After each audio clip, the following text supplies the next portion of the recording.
just finished Heather Headley. You remember Heather Headley? Absolutely, yeah. So we was opening up for Anthony Hamilton on this long tour, right? So get to the crib. It's like a little month or two period go by. So the MD for Anastasia, Tony Bruno, had just got called for Rihanna, right? So Rihanna hits me up. He's like, yo, I'm hiring you, whoever you want to play bass, and we got to audition keyboard player and guitar player. Rihanna? This is Rihanna. Whoa. I was like, cool. Call Eric Smith. Yeah. He called Eric. He was like, Eric is in. Cool. Now we got to hold audition for guitar and keys. Had no idea who Rihanna was, bro. Really? No music, no.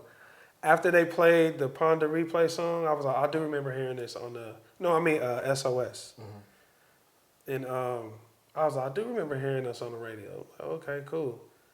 And this is when she first dropped the Umbrella. So,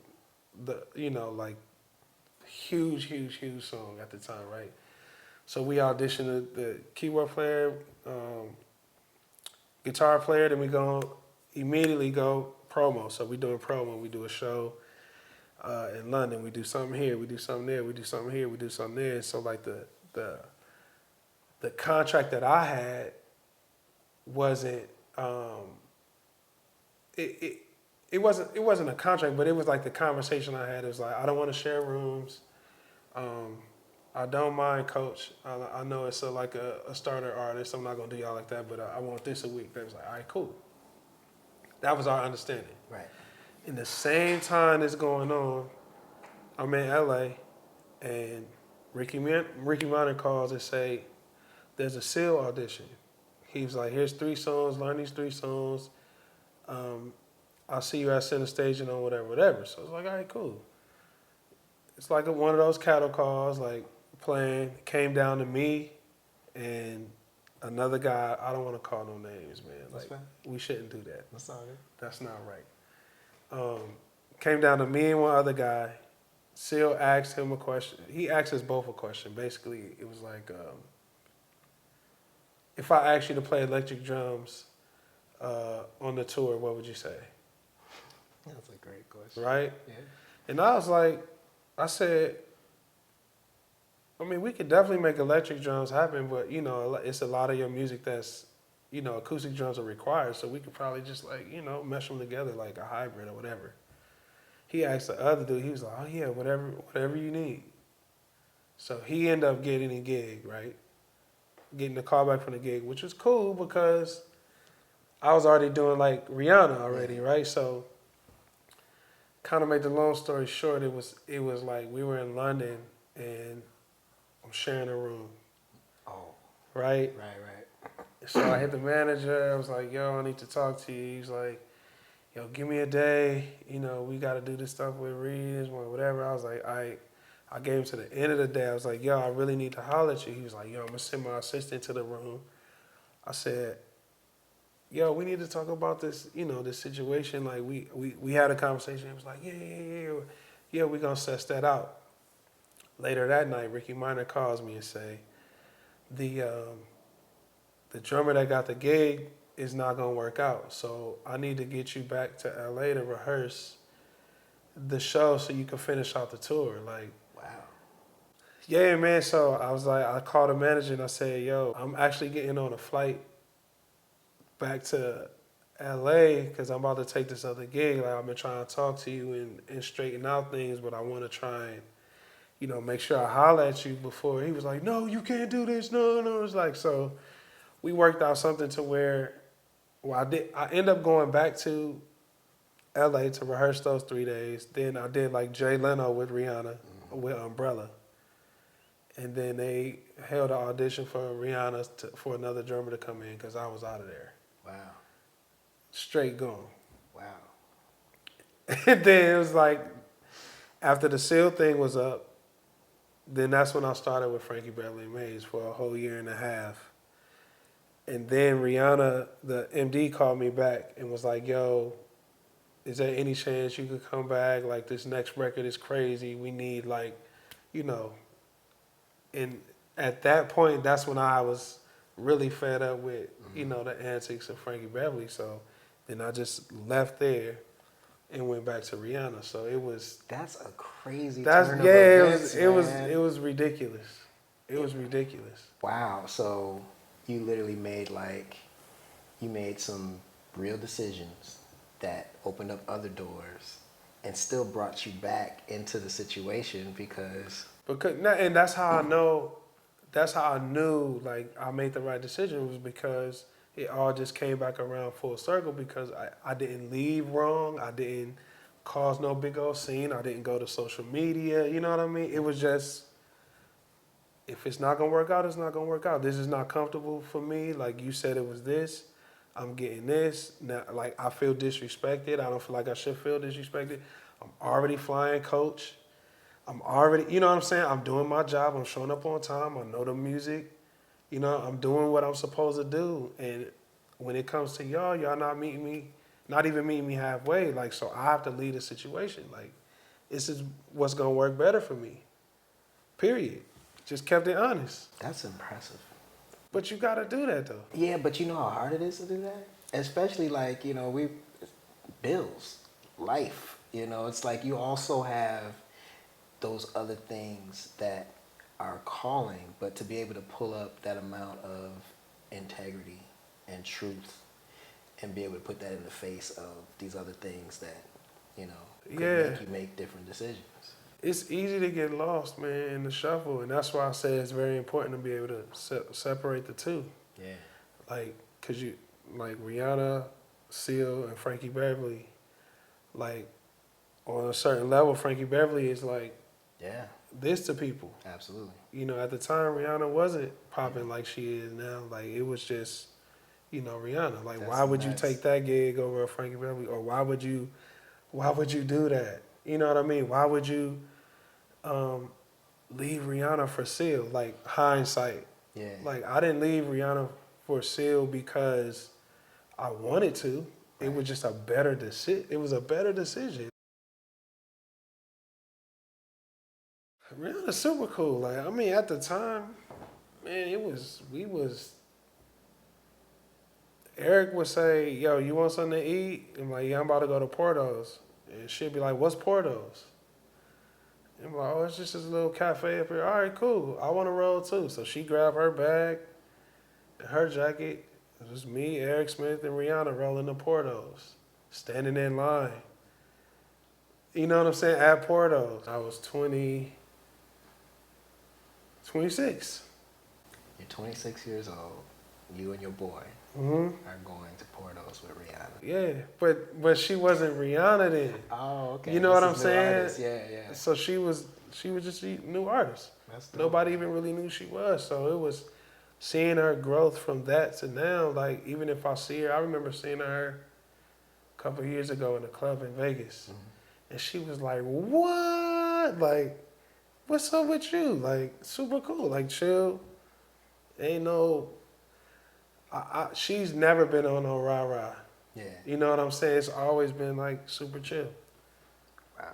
Super chill. She's Barbadian, so, like, if you in the island, you ain't in a hurry to do nothing. You chilling. Speaking of on an island, I'm sweating like we on an island. Can you give me 1 minute? I just need Mark. Seal's the guy, he was like, yo, rehearsal's gonna be at my house, so just like bring some toys, like a cajon. I brought a cajon and some toys, like house all the way up in the hills, Beverly Hills, right? So get to the little car box. Oh yeah, come all the way up. Come up the driveway, big house, knock on the door, open the door. Heidi Klum opens the door, bro. Jesus. Heidi Klum opens the door, and I'm like, hi, I'm here for, she was like, oh, you here with Samuel? Samuel, that was his real name, Samuel? I was like, yes. She was like, oh yeah, I think everybody's gonna be over here in this section of the house, like whatever, over here next to the piano. She's like, you hungry? You want something to eat? We can have you some food, whatever. I was like, no, I'm actually good. Like, I'm all right. House just like, you know what I mean? Like, super chill. He invited me to come hop on his jet to come to a San Francisco 49ers game. But I had just had my daughter, so I was like, I ain't trying to do all of that. Yeah. You know, maybe kind of just chill. So, Wow. That's impressive. So, man, J-Lo, what was that experience J-Lo. like, man? Yeah, J-Lo. J-Lo. What you think the experience was? You thought it lights, all the lights and all the dancers and stuff? Like, yeah, just kind of getting into that thing was a little frustrating. Really? Yeah, it was very challenging. Very challenging for me to play clave and like do all of this other stuff with like 4 limbs. Like it caused my brain to. It was doing like it was divided into like 6 different parts, man. I was struggling with one rehearsal. I just asked him if I could take a break. I was like, I just need a second, man. Like you know what I mean? Yeah. Like I gotta nail this. I gotta nail this. It just got comfortable after a while. So, but yes, J-Lo was good. J-Lo, she's a perfectionist. She likes to rehearse, you know, so, you know, it gives you a chance to, you know, kind of feel her out. And she, you know, she does like stuff with her hips and stuff that she wants you to accent on, you know, crashes and all kind of stuff throughout the show. So like a director, just gotta pay attention. You know what I'm saying? Don't get too drunk. Yeah. You know, just pay attention and watch what she's doing. It was December 30th, 2016. Okay. So I'm on my way not at the airport, but I'm preparing to go to the airport. And the homie Tim Stewart, hit me up and was like, "Yo, what you doing, man?"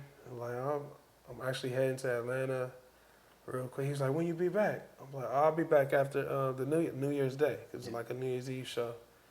He's like, "All right, cool. Well, you want to do this Gaga gig?" Like just super, yeah. I was like, "Damn, man, yeah." I was like, honestly, I think that'd be cool. Like what she got coming up. He was like, "Oh, well, we start rehearsals on January 2nd for the Super Bowl." Wow. I was like, "For real?" He was like, "Yeah." He was like, "The pay is pretty good too, so you shouldn't be worried about that. But like, are you available to do it?" Wow.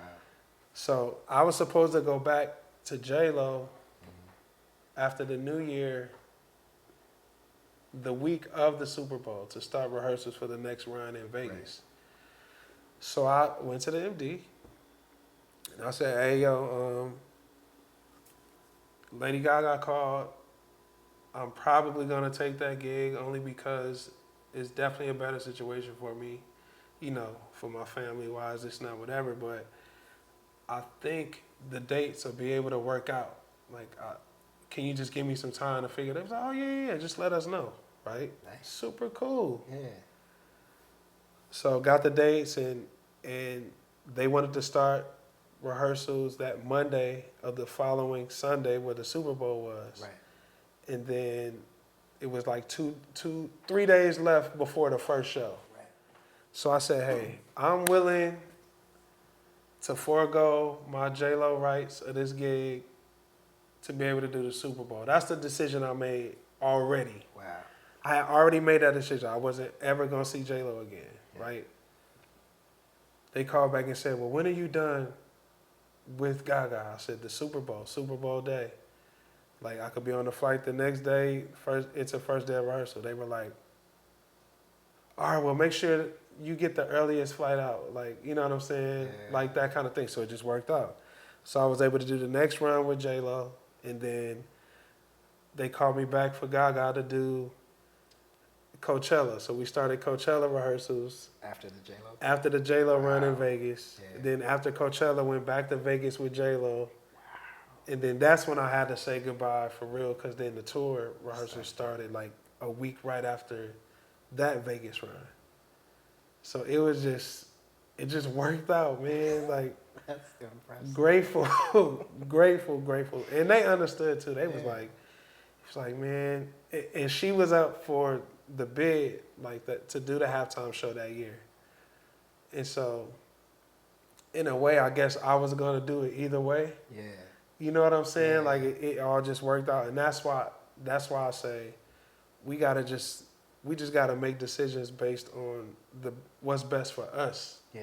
Like, don't think about the artist. Think about it as a number. Okay, number one, this is the scenario. Number two, this is the scenario. Don't matter what the artist is. Mm-hmm. And I think that's how we get caught up. Like, we get caught up in the artist. It ain't about the artist. It's about what you're comfortable with and what you feel, you can do or not do. You know what I'm saying? Like, bless you, man. Thank you, man. It was my pleasure. Absolutely.